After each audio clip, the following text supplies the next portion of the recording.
韩国的济州航空发生空难，造成179个人死亡。韩国政府宣布全国要哀悼7天。目前飞机顶的2个乌阿伯拢已经找到啊。这机长是捌通报讲去互鸟仔弄着，要逃救兵。不过消防队应变的时间无够，未赴救援。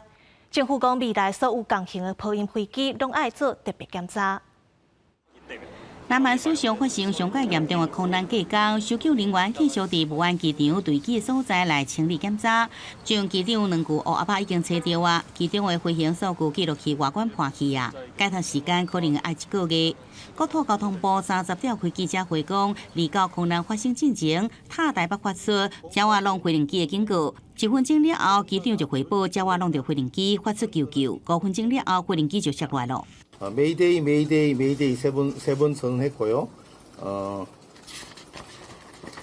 버드 스트라이크, going around 용어를 썼습니다. 因若真侪人伫问讲，为安怎地面无派遣消防车喷一个消防杀喷喷来台面？国土安全部讲，猜测是因为时间未赴来协调。 这个空难事件造成机顶179人死亡，只有坐伫个飞行机尾下2个空服员活落，其中1个男性空服员规身躯真侪所在骨头断去，伤着颔棍甲胸坎骨，有可能规身躯拢无大震动，也伫积极治疗中。代理总统崔尚武39个凌晨来定义，下令善后工作完成了后，对全国航空运作系统进行紧急安全检查。国土部是对国内所有共机型的波音737-800型客机来进行特别的检查。 这摆空难死者，因讲拢是韩国籍，除了2位泰国公民，3000公里远的泰国乌龙塔尼77岁，老爸目眶红红，唔甘旅居韩国7年的细汉查某囝回乡探亲了后，今年拄到这摆灾难。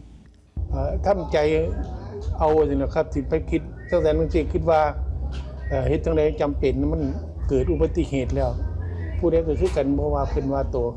伫武安机场边啊开海鲜餐厅的业者讲，离到事发时听到嘣一声真大声，因为是附近的油槽发生爆炸，行出看了看到坠机的所在，高烟一直冲出来，然后佫听到连续至少有7摆爆炸。原来伊对空难第一个反应就是想到附近定定有大间，规群来飞来飞去。